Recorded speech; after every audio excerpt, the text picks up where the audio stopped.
Kelly, welcome to Trucking Genius. Today, I want to talk about automation in the driver recruiting process. You and I come from very different backgrounds and experiences. I grew up in a trucking company, very basic. Um, our driver recruiting was essentially calling a cousin and picking up a truck. I've evolved since then. The last 4 or 5 years, I've gotten more involved with the driver recruiting on the transfer side. Still, I revert back to what I know. It's not automated, it's manual, it's time consuming, it's high touch. We rely on our recruiters a lot to take a driver from the top of the funnel through the different steps into the seat. Now, you come from a very different background, much different experience, and it's more automation driven. Can you talk a little bit about your experience and how you've translated that during your time at Transforce?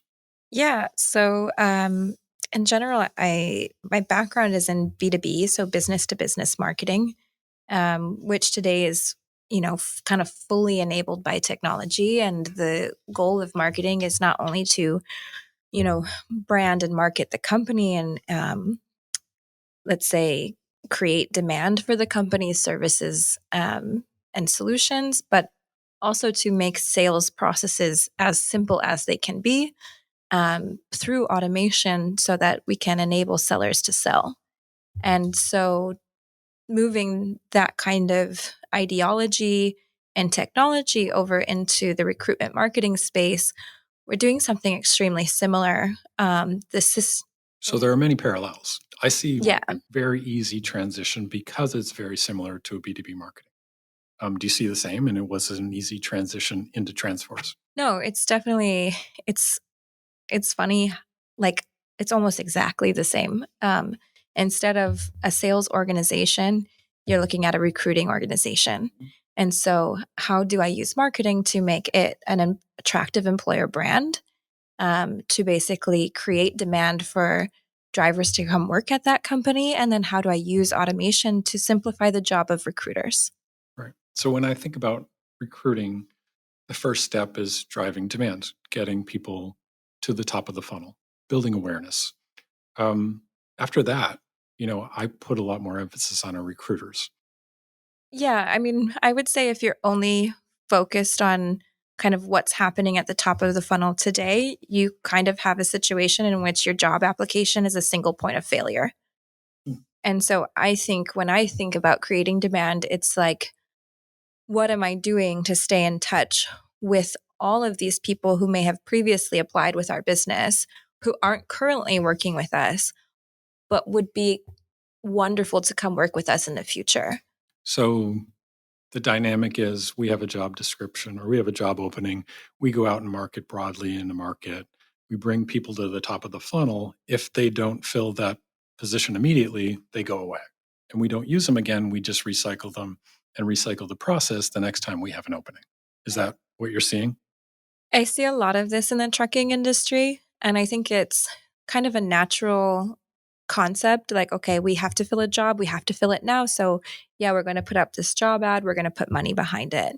What I would say is if that's the only tactic you're relying on, your cost per lead or your cost per hire, they're going to probably not decline a lot over time. You might have, great people running your performance marketing who can optimize it the best they can. But where you're going to get more leverage in the long term is if all of those applicants that you've brought in, job after job after job, because I know these companies are advertising sometimes hundreds Constantly. of jobs a month. The more you're able to recycle those contacts by, again, not just offering them jobs, but creating demand for your business as a trusted employer. So, can you talk more about that? How do you do it? I mean, what should the messaging be? What should the cadence be? How many touch points should there be? Is there a roadmap or is it specific to a carrier and their hiring needs over time? Yeah, I mean, there's no one size fits all for any of this. And I think building out a plan like this, it's going to be based on, let's say, the budget that you have in place, the type of results that you're looking for. I would say any company who's just looking for a really short term result isn't going to benefit from this process. But let's say you're a large company who's moving freight and is core to your business and that's never going to change, you should probably be looking at investing in this. If you could just outsource all of your drivers, then you don't need to, Right. invest in this process. So you talked about investment and timing. What I think is going to be difficult to get around is the near-term needs. Mm-hmm. And it's very hard to look 3, 6 months down the road and understanding or just put thought into what your hiring needs will be then. In order to invest upfront and really put this process in place, you have to get to the point where, yes, you're going to need drivers in 3 to 6 months. All you need to know is that your business will always need drivers. You don't need Yes. to really And I think consider we're in how a place many. where Yeah. we can say, but you know what I mean? There's a friction between, oh, near term, this has to get done today, so I'm going to focus on this today. Right, and they can coexist, right? You can pay to advertise your job and continue to fill that top of the funnel while you also build out these more long-term processes that are going to create that affinity for your brand over time. So just because you're building the long-term roadmap doesn't mean you stop the short-term activities, but they should kind of coexist as you put them together. So the key metrics that we look to at Transforce is obviously number of hires, the cost per application, the cost per hire. Can you talk about your experiences outside of trucking where you've seen significant improvements in those metrics or you've seen impact in those Yeah. metrics? So the equivalent in the B2B space is cost per lead and customer acquisition cost. So what you find when you're deploying these types of tactics in a long-term way is that your costs per lead and your customer acquisition costs reduce dramatically. In terms of how much, I would say you can reduce your cost per lead by up to half, probably even more. Kind of depends on your segment. I think when we look at recruitment marketing, it's more of a B2C play. So I think you could actually reduce your cost to application even more than 50% over time. So that's a pretty interesting statistic to think about. When you talk about messaging and brand building, what does that look like for a carrier or for Transforce specifically? You know, what key points do you want to focus on in that messaging? Yeah. Again, and it's not just messaging. I think at the end of the day, any company who's going to adopt this type of process has to think about how committed are we to making a driver experience an amazing experience with our business. And so, again, drivers really have to be core to your business like they are for us. As a driver staffing company, I think we can feel really certain that we will always, always, always need drivers. So, the messaging, again, it's not one size fits all. I think where we really lean into is being an advocate for drivers. And then we deploy that not only through our messaging, which we always aim to be very value add with. So, for example, if you go onto our website and you're a driver and you need financial resources, like things about taxes, things like this that might be unique to you as a driver, whether you're a company driver or currently an owner operator, you could find resources and content there that would help you with that information. And by the way, we also don't expect you to come to our website for that. We might push out this information to you via text message come tax season so that you've got some advice on how to do this. So it's more about being value add for us than it is about who we are for them. So if I'm understanding what you're saying, this is also a retention piece as well. So the messaging or the tactics don't finish in the acquisition process. It's ongoing through the life cycle of the driver. It's ongoing, and I would also think of it, the term that is being most commonly used nowadays in the B2B world, and I think also applies here, is it's a flywheel. So instead of being a funnel that begins and ends with, you know, what is it in recruiting? It would be like short app, full app.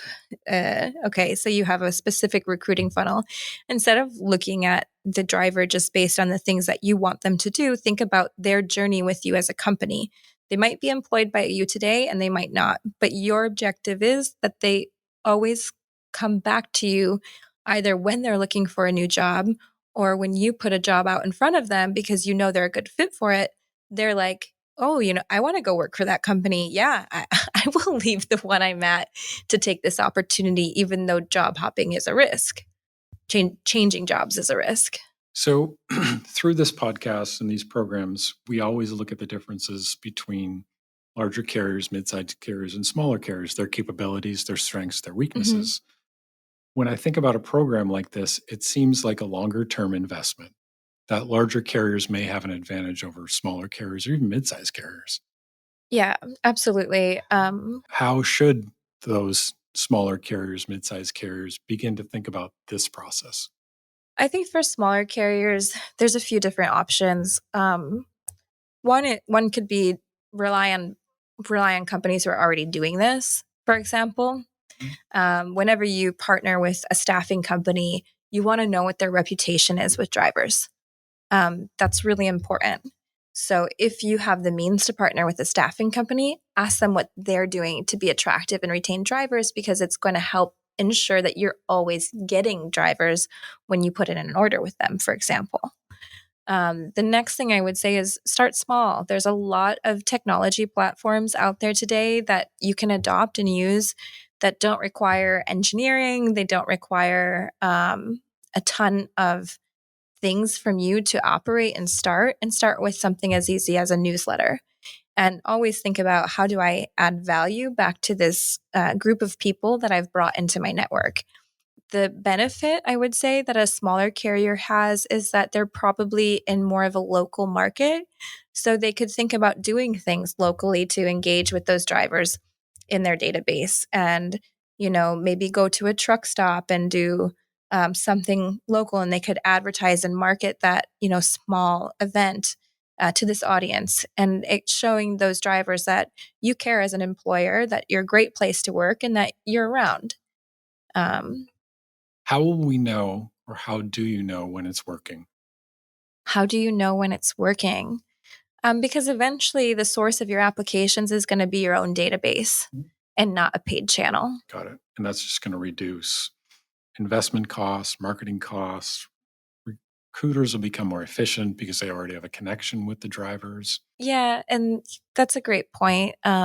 Once those drivers are in your database and they're coming to your local events, or they're getting kind of proactive outreach after, let's say 6 months after they started an application and they never joined your company, and you have a recruiter just call them to see, hey, how's it going over at whatever company they might be working for now? Yeah, I mean, you can create a whole reputation, brand, and what do I want to say, repertoire with these people. That's really valuable for your company long term. Now, do you use drivers as advocates? Have you leveraged, our pool of drivers to reach out to other drivers or to build content around within the newsletters? Yeah, absolutely. So I know like referral programs are obviously impactful across all sides of industry. Um, they're probably the most effective in large enterprise who's doing this really well, but that is definitely a part of the process. Also for a mid-sized company, which is where I would say we fall. And getting out these testimonials from our drivers to say, I enjoy working here, these recruiters care about me. Telling those stories is very, very, very powerful. So if I'm sitting in my seat, you're getting me there, right? It just seems like a longer, more drawn out process where I'm not going to reap the benefits for another couple of months. And I'm just so near term. The need is today. The freight has to go from point A to point B. You're getting me there, but I'm not there yet. What type of tools do you need to be able to automate this? Or what tools do we need to give the recruiters or the processors or people in our organization to be able to enable this? Yeah. Again, the two things always coexist. They coexist also in the B2B world. You never stop going after what you need for your immediate needs, but you just have to make sure that you're building a sustainable engine behind it. Um, so the tools that you need are definitely, an application tracking system, preferably one that has email capabilities, SMS capabilities, and built in or at least integratable call tracking features. Working with carriers today, most carriers have that in place. Yeah. And if you don't have that because you are a smaller business, again, like I mentioned earlier, there's a ton of like freemium kind of CRM software that you can use. The other thing I think you really need to be able to do is have a clear segmentation of your database. So you need to know, like, what is the criteria in which I look at my driver population? Is it by license class? Do some of these areas need endorsements? Are some of these areas unionized? What are the different things I need to be able to consider when I'm going after a driver? What more do the recruiters have to do or learn to be able to take advantage of these programs? Um, I think we work in an industry that is very traditional. And I think that technology and the idea of technology and automation kind of instantly puts people in a situation of panic. Like, No, what absolutely. does that Because I'm mean? in that camp. Right. I think it's being open minded, understanding that this type of technology specifically is definitely not intended to take over or to automate the full end to end process. It is impossible to recruit anyone to your company, I anyone, without ever having a conversation with them. Right. Um, so I think that stay open minded, understand how these technologies can really help you actually do better and hit your targets more efficiently. Get rid of administrative overhead that you probably have to do today to report the same information out and let people know that you're calling up on all of these applicants. So I would say that that's a really big one. I think the other thing too, if you want to sell this process to your recruiters, it's about talking to them about the value all of this really adds.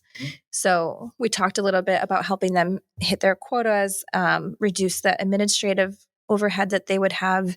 It's also going to help them build stronger relationships with their kind of, it doesn't have to be local, but let's say their local talent pool and the people that they would be working with in the future. So it's building their relationships that will help them perform better.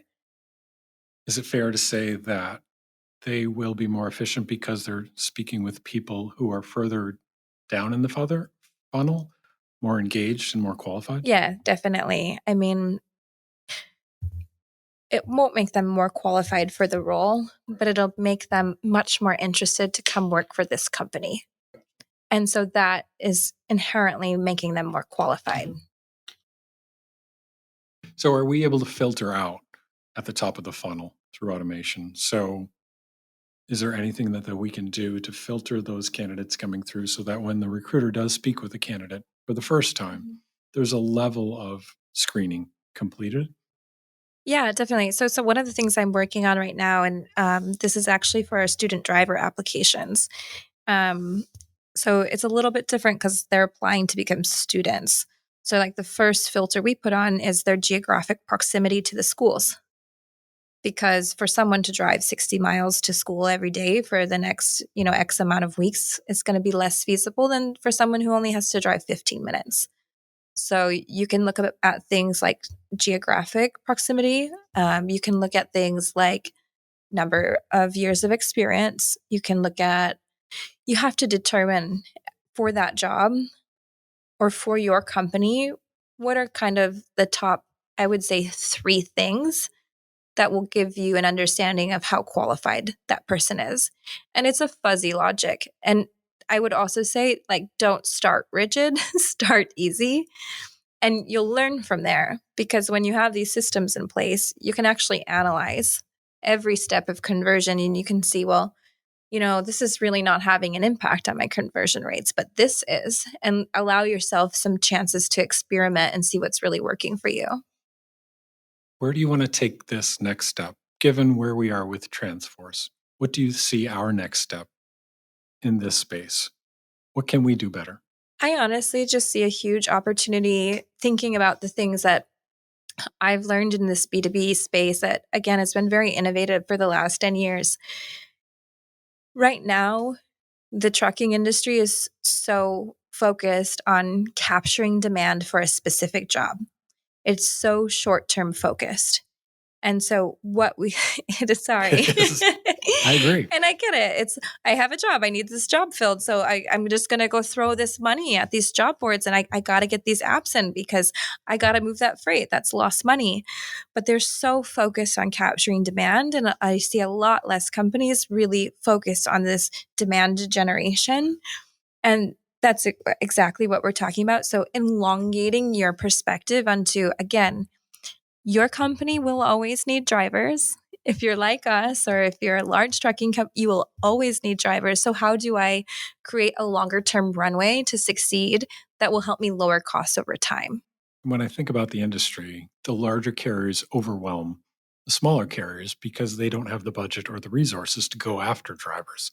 So this may be a plan to circumvent that or have an advantage where they can't compete otherwise.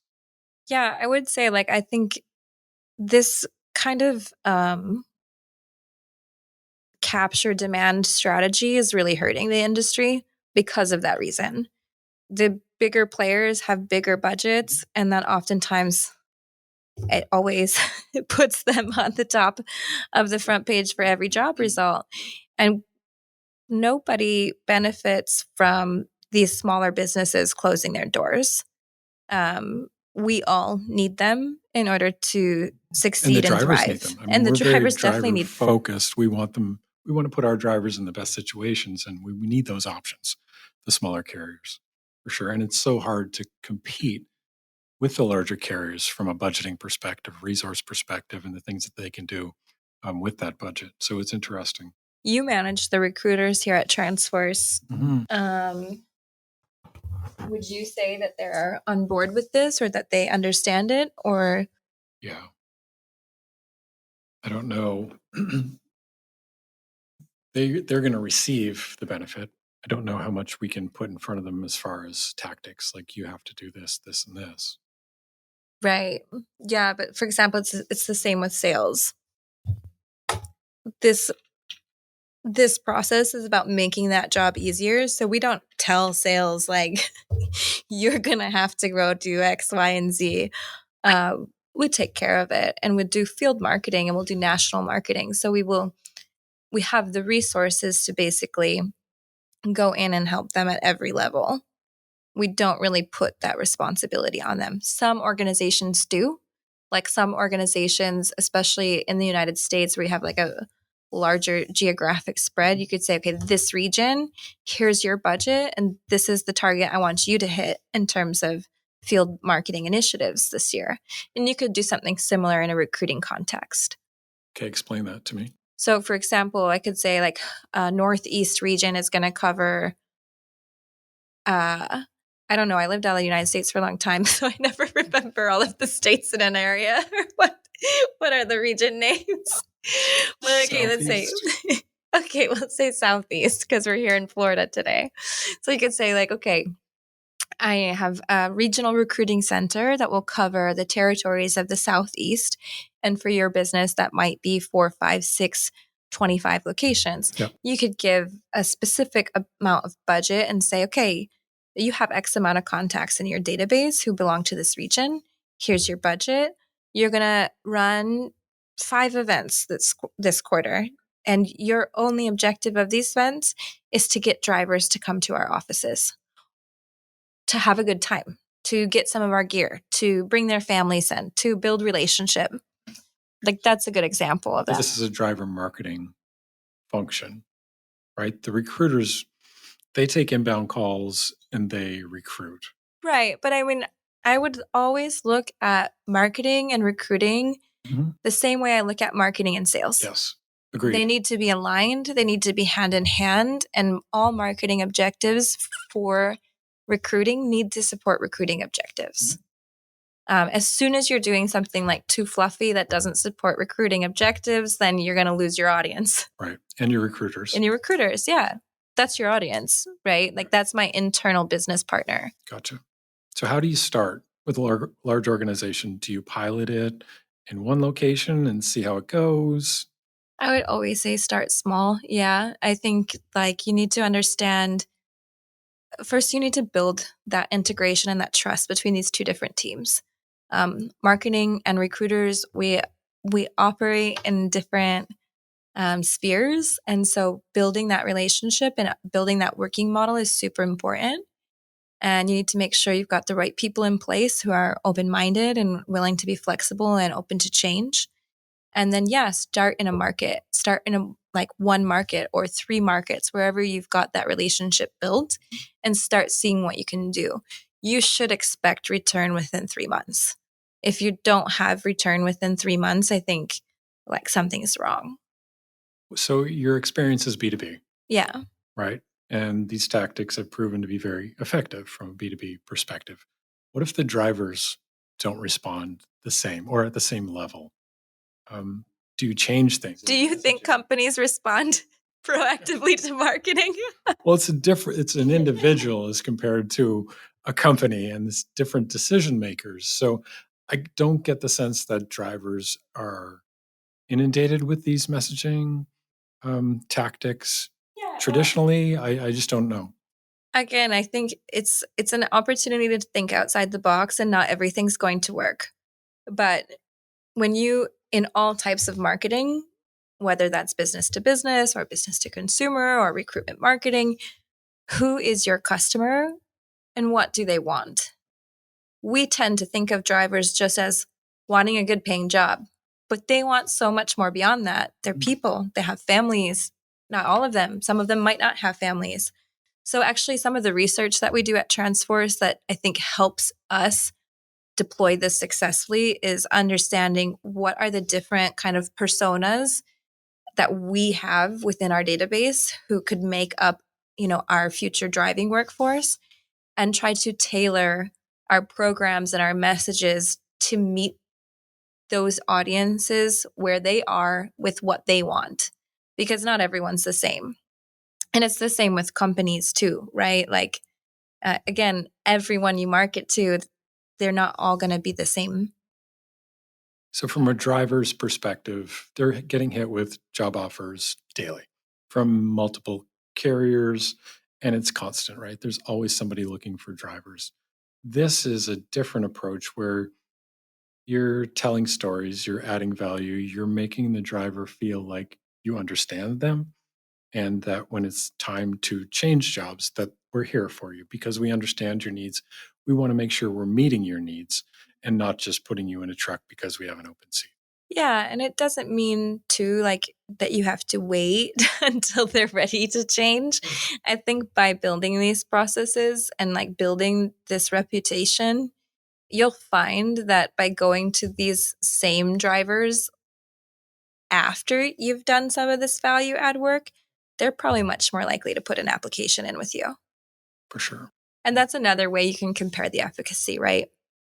It's how many applications did you have when you were just putting the fires out with your paid advertising versus how many applications you're getting and how many organic applications or cost-free applications you're getting after you put this in place. So when we had David Broom on earlier, he talked about making that connection and listening to the driver during the recruiting process.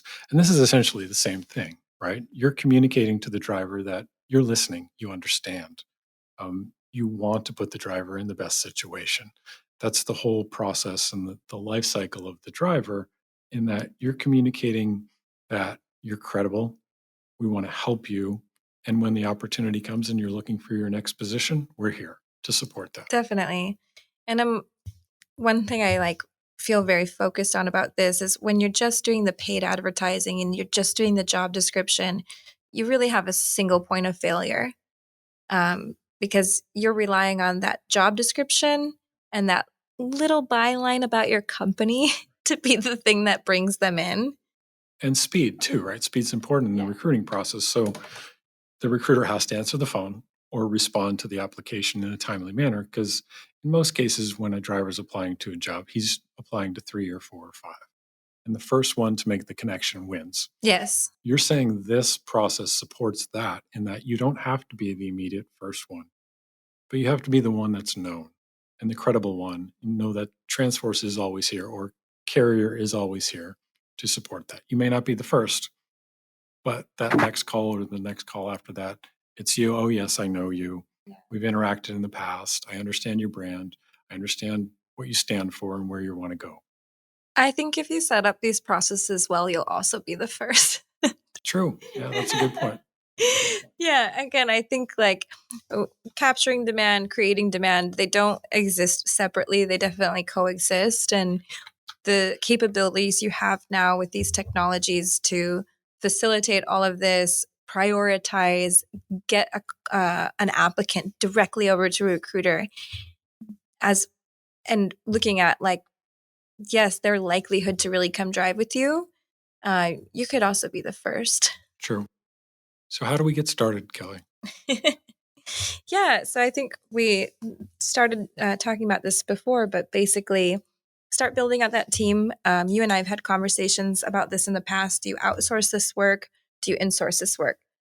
I am a firm believer that anything that is strategic to your business, you need to staff from within. So finding that person who has the technological capabilities, but also understands your recruiting process and can work with your recruiting team to get things started. So it's not you have to do it 100% or nothing at all. You can start slow. No, always start slow. Start small, scale fast. Gotcha. Yeah. I think you would expect to get return after. So I would say start small.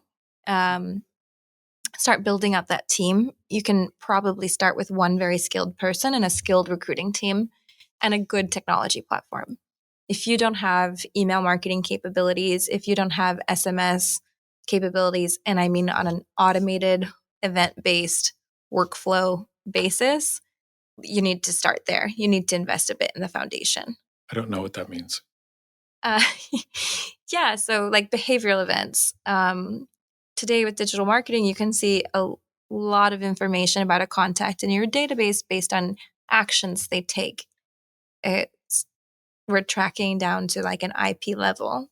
Yeah, I don't know what that means either, Kelly. Sorry. No, that's okay. I don't even know what all of it means either, honestly, but I know what capabilities I have access to through these systems. So essentially, you're able to track the driver's behavior and react to that. Yes. Whatever their behavior is. Yes. And put a message in front of he or she that is relevant to what they've just done. Yes. Okay. Exactly. So invest a little bit in your foundations to make sure that you can automate things. Because the automation is also pretty key to all of this. Invest in the right people in your organization and then invest in 1 to 3 markets and talk to your drivers first and try to get ideas from them. It's very easy to assume what your customers want, but we're always wrong. I swear we're always wrong. Dangerous to assume. Yeah. What about the importance of connecting internally? So if you're going to put a process in place and bring a resource on, you talked about making sure they're connected to the recruiting team. So everybody knows what everybody's doing. And then bringing in the technology that makes sense. So build the process, make sure everybody's connected and on the same page internally, and then scale and then automate.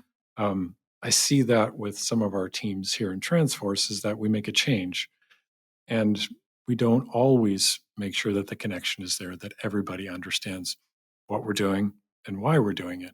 I think there's value in there, especially in the early stages, to make sure there's a connection between this new resources, this new program, and the traditional resources you have in place that you're supporting. I think that's important as a first step as well.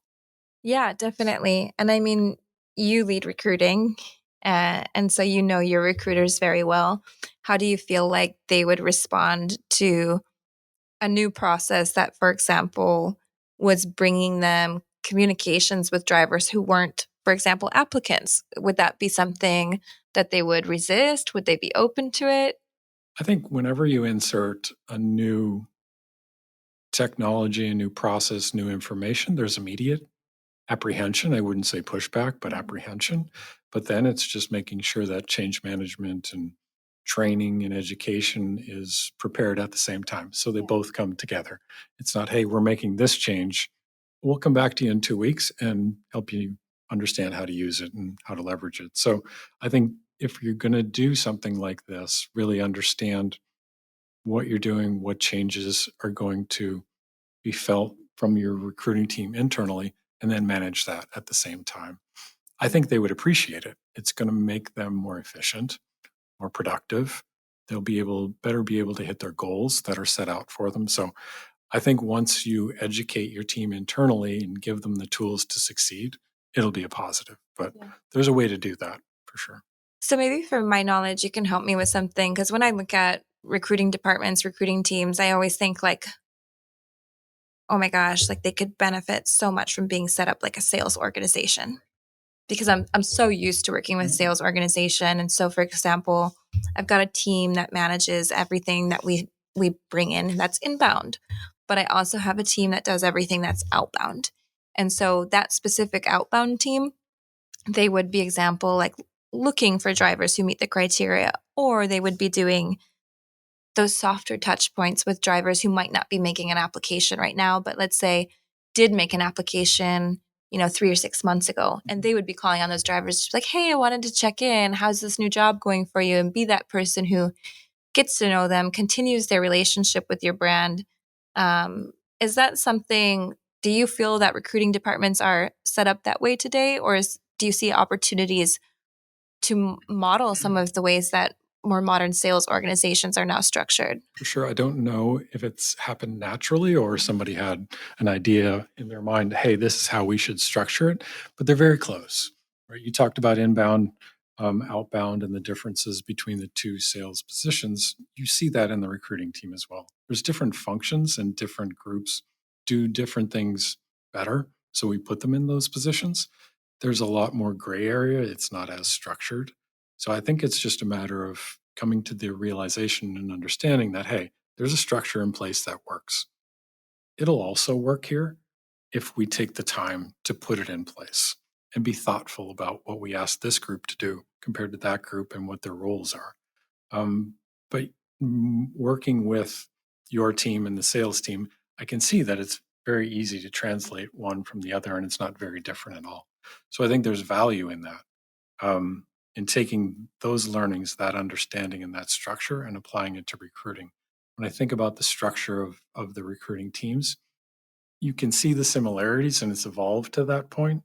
It just hasn't taken that step to say, hey, this is what we're doing because it works over here. It's kind of evolved there naturally.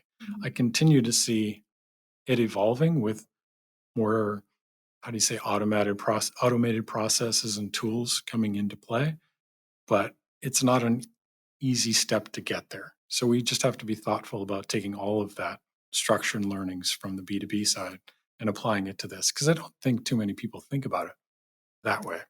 Yeah, I mean, even in trucking, honestly, because I come from software as a service companies, so structuring a sales org with, field sales and inbound sales and outbound sales, it's a very common sales structure. But I was really intrigued when I entered trucking. That model is not necessarily the standard in a trucking company. And moving the company to that model, it's also been a journey that I'm really thankful Transforce has invested in. And I think we see the results from it. But it's not the model that is set up for businesses that aren't SaaS companies. And so it's been a really interesting journey. And I've seen more and more opportunity to, again, like you said, share this kind of process structure and exchange also to the recruiting departments here. But I think we benefit from size and scale, right? Transforce, because we're so large. And I think the larger carriers are also able to do that from a sales perspective. I think once you get into the smaller and medium sized carriers, they just don't have the resources to have such a structured entity on the sales side. Having said that, they don't have it on the recruiting side as well. Yeah. So it doesn't translate as easily into those smaller carriers because they just don't have the recruiting resources, the people, or the budget in place to be able to structure it that way. Larger carriers, national carriers, yes. But those medium sized carriers, there's more work to be done to be able to think and structure in that way. Yeah, no, and that's definitely true. And I've also worked in like very small companies my entire career and bootstrapped startup companies with very, very limited resources at times. When I walked into Transforce, I was like, oh, okay, there's a real HR here. Budget. We have budget. That's so interesting. So I also feel like I can stand up here and testify that a small, medium-sized business can actually implement and get benefit from these things as well. Again, I've applied this expertise in a B2B context, but there's a lot of similarities between what I've laid out there and what we've discussed on the recruiting side. It's funny to me, when I first started marketing, I was in a very small business, and they were like, well, we want marketing, but we also want you to do sales, but we want you to do marketing. And I was like, oh, but also you're still a consultant. And I was like, okay. And like for a few weeks, and then finally I came back and I was like, I need to do one or the other. If you really want me to be effective, like, let me do marketing. And I was really lucky I got the support from it. And I think that's another thing. If you're a medium-sized business and you want to get results from this, invest in that recruitment marketer. Invest in that person who knows the technology and the customer, and let them do that job. And again, you can always take your hands off. You don't need to start on a really massive scale, but give them the opportunity to succeed. And when I say give them the opportunity, it means also give them the time. Because like we said, this type of value is not turned around overnight, but at least give yourselves a 3-month window to see what type of results you can get. That's a fair point. And I've seen that in our recruiting marketing team or driver marketing team. We bring in subject matter experts who may not be traditionally in trucking, but they've really come in and made a difference and automated things and really leveraged the different platforms to drive value. And it wasn't immediate. They've come in and got an understanding of how we work and what we're doing, what we're trying to do. And they've really taken the time and put processes and things in place that's really drive value. So I agree with you wholeheartedly. I guess I would ask you, you've run your own trucking company, you've run a recruiting company for a long time. So you have been collecting driver leads for how many years? Dozen, 10 years. Yeah. Okay. So thinking about that and thinking about what we talked about today, like, is that something you could see yourself as a business owner willing to invest in, understanding that you've got 10 years worth of? For sure. When I started year 1, I didn't know I was going to be here in year 10. So I didn't. It's a leap for me, knowing what I've gone through, the economy, what I can and can't do, and what the team can and can't do, to not just be able to turn something on, get 5 drivers to talk to on Monday, and then turn it off. Right. And I think you're bringing up a really important point too, is like maturity in this. Or lack of maturity. No, I mean business maturity, and understanding, like, if you're in this for the long haul versus not. There's probably what do I want to say, like a plane, like a time in which you said, yes, this is my business, and like I'm going to keep going after this. And that's probably when you invest and not before. But especially for those larger companies, like right now is definitely the time to start. Yeah. No, I agree. The cost per lead today is low because of what's going on in the economy externally. But yeah, I am guilty. I did not invest or take this step years ago when I could have been leveraging all of that value. And I know we do at Transforce, and it's a priority. And we absolutely get value out of that database. But I'm just thinking in my short term, okay, I just want to make money today kind of thing. Hey, I'll just go get 5 drivers. We'll talk to them Monday, and then we'll get them through the process. If it doesn't work, we'll go do it again next Monday. Yeah. I think knowing that I can go get 5 drivers to talk to on Monday probably helped me get through that, so I didn't have to think about it. As it becomes more and more difficult, more and more expensive to acquire drivers on Monday, Yeah. I think it forces you to really sit down and say, okay, this is not working, or I've got to spend less here.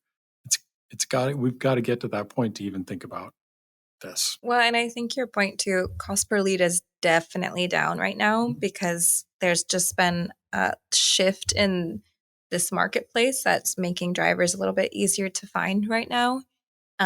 Now would be a really good time to invest for this future because you're saving all of that money on your cost per lead, on your cost per hire. Look at how you can strategically reinvest those savings into something that's going to help you when things ramp back up, because things will ramp back up. This is trucking. It's very cyclical. And we've taken steps over the last 2-3 months where we are, with the macro economy being as such, to invest in our driver database, acquiring more drivers, knowing that we are going to come out of this and we're going to need drivers more and more as the summer goes through. So, no, I get it. No, Kelly, this has been great. Thank you very much for doing this. We will do it again. I hope you enjoyed your experience at Trucking Genius. Thank you very much. Thank you, Craig. Thank you. It was fun.